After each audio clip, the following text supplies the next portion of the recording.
All right, now this engine is an older type of engine, and it's called a V8. So there's 4 cylinders on this side and 4 cylinders on the other side. I have kind of closed up because I didn't want to get any dirt in it.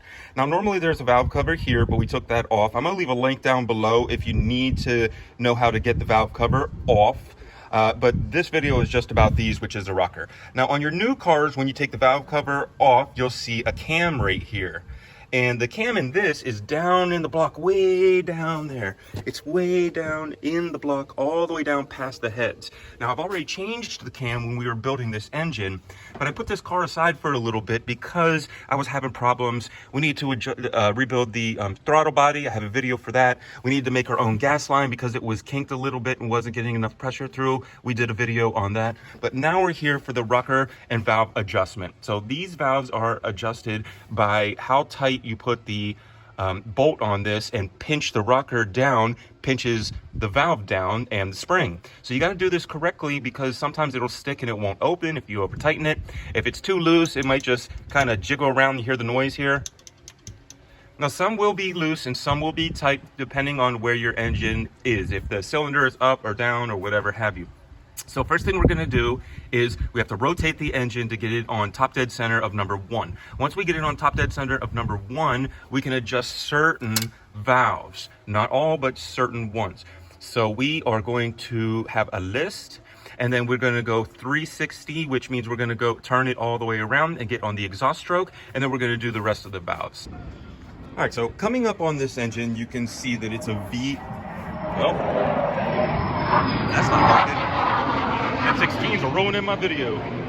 Now, the first thing I would do as a tip, because you're turning the engine, you're kind of building compression in there with the, if everything is sealed and correctly, then you're building pressure. Even though there's no gas, even though the engine's not on, you physically pulling down will suck air in, will rotate the cam, and then try to push up. And it thinks that the vehicle is mixing gas with air, so there's gonna be compression in there. So when you turn, it's gonna be tight. Remember, you're fighting against 8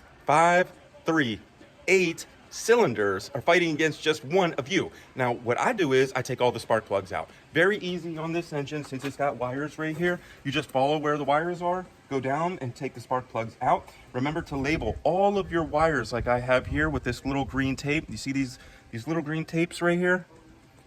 I labeled all of them so I could just take them off, let them hang, and then put them back on correctly. And I don't have to go to the distributor and then see, okay, this one goes to this one goes to this. It takes too long. So that's another tip, is to label your wires and to take your spark plugs out. If you need to know how to do that, I have a video for that as well. So all of this is going to be on a playlist under this Chevy 1500 truck. So if you have one of these, you're thinking about getting an old truck, turning it into a shop truck or a tow truck or something like that, look at all my videos, see how easy this is to work on compared to a new truck, and then make a decision. So we're going to take the spark plugs out so that when we rotate the engine, there's going to be no compression. The air and all the pressure will just force itself out where the spark plug hole is. And that's okay. That's what we want. Then we're going to get the top dead center. So let me get these spark plugs out, wires off, spark plugs out, and show you how to rotate to top dead center. Then we can get some more work done. All right. Now I got all the wires off. I got all the spark plugs out. The next thing that we have to do is figure out what socket is going to go on the crank bolt so we can rotate the crank. And I put a couple on, and it's 5/8. Now remember, this is standard. It's American.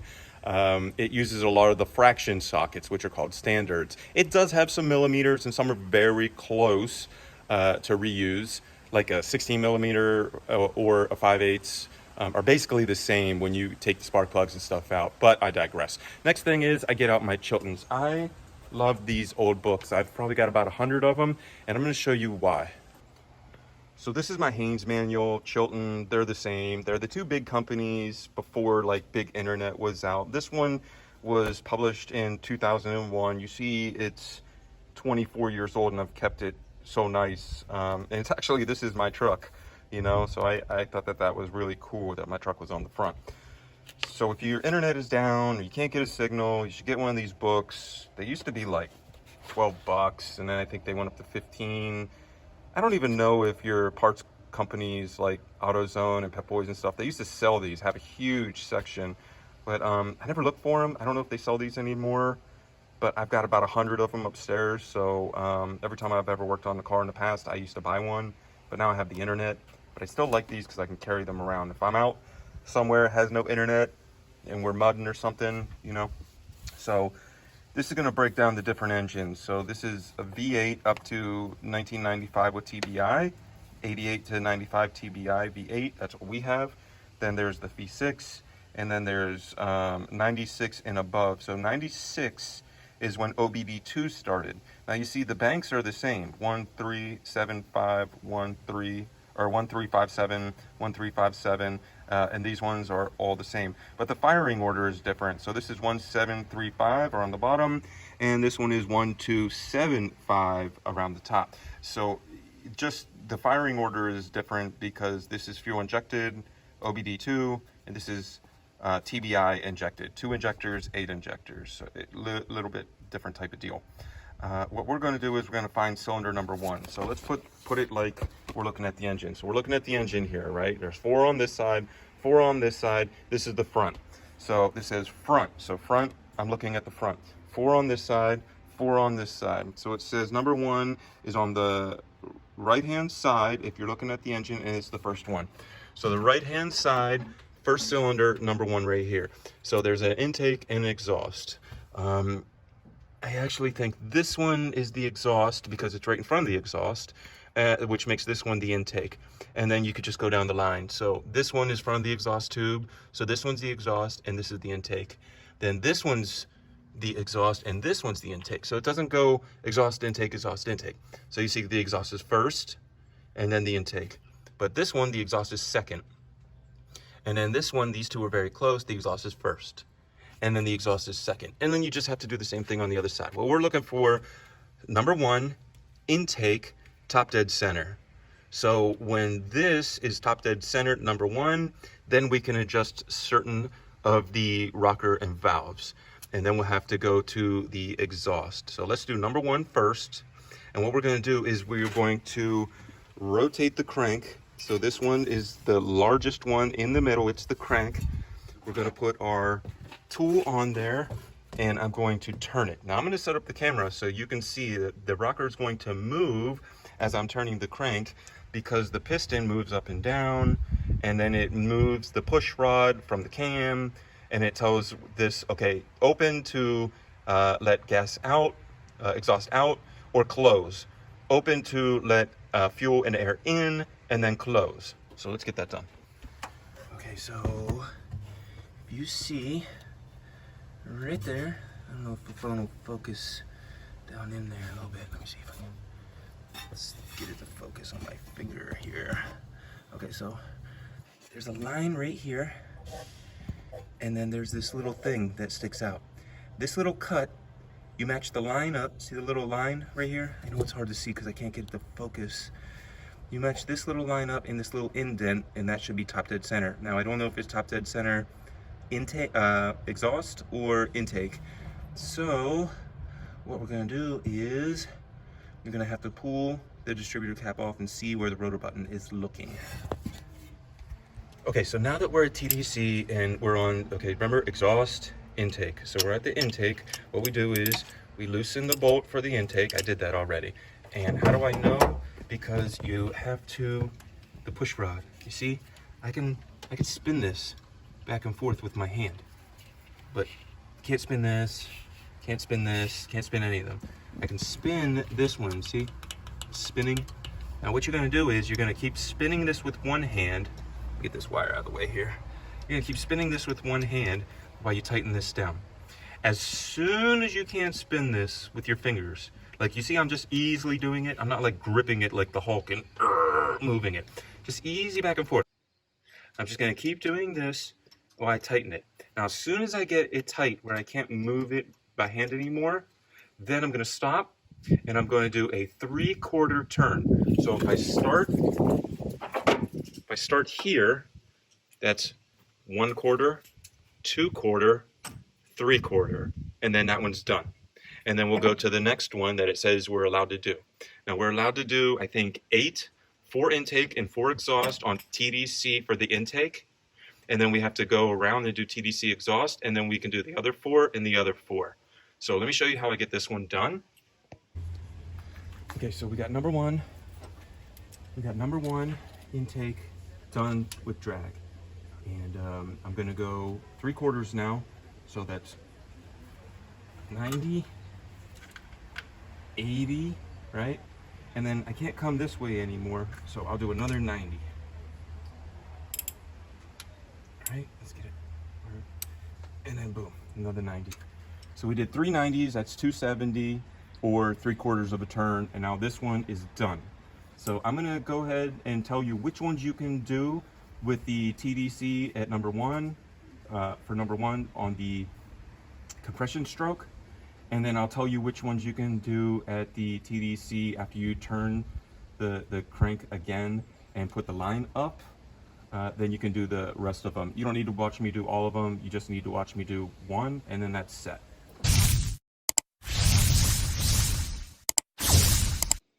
All right, so I'm going to show you right from the book because then you can pause and write these down.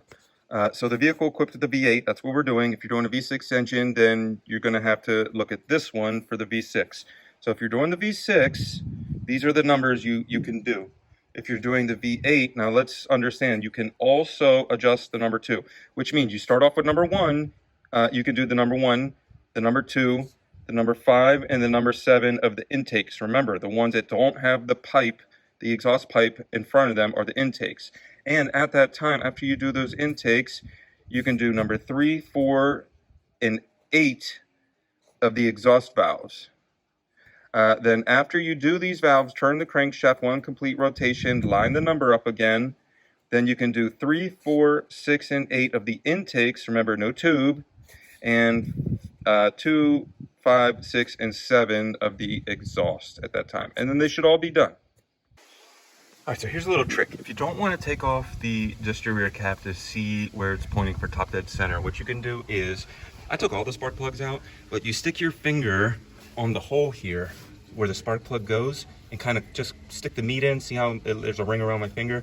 Stick the meat in there and then crank this around with the socket. Now it's easier to do this with 2 people because it's hard to crank the socket while I'm holding my finger here. But if you crank the socket, when the rockers move, you'll feel air push your finger out, and you'll hear pss, pss, pss. That means air is pushing out. That means you are right there. You are on the compression stroke because it's pushing. Once you feel the air, then you just turn around and get your lineup on the timing here with the mark, and then you're good to go. And then, I mean, there's such a mess back here where I did everything and put this gas line to get the distributor cap off. It's kind of like a hassle now. So just another little trick. Now that we're at TDC, we're gonna go along and adjust the nuts that we're supposed to do. And then we have to go and do again. So we can only do certain ones at TDC in the intake, compression stroke. And then we have to go 1, 2, turn it around, and do the TDC on the exhaust stroke and do the last ones. So let's get some work done. All right, so since there's a couple of different ways to find top dead center, the first thing I'm going to do is I'm going to rotate the crank harmonic balancer down here and see if we can get the mark to line up. Now, while I'm doing that, you're going to see the rockers move up and down. And if there is no mark on here, then we're going to have to go a different way, which is remove the distributor cap off and see which way the rotor button turns. Once the rotor button spins to number 1 cylinder and they're both closed, you should be on the compression stroke, or they're both closed, you should be on the compression stroke. If you are both closed and the distributor is facing, or the rotor button is facing the opposite way, 180 degrees, that means you're top dead center, but you're top dead center on the exhaust side. We want to be top dead center on this side, on the compression side. So, or you're doing the timing completely backwards. So,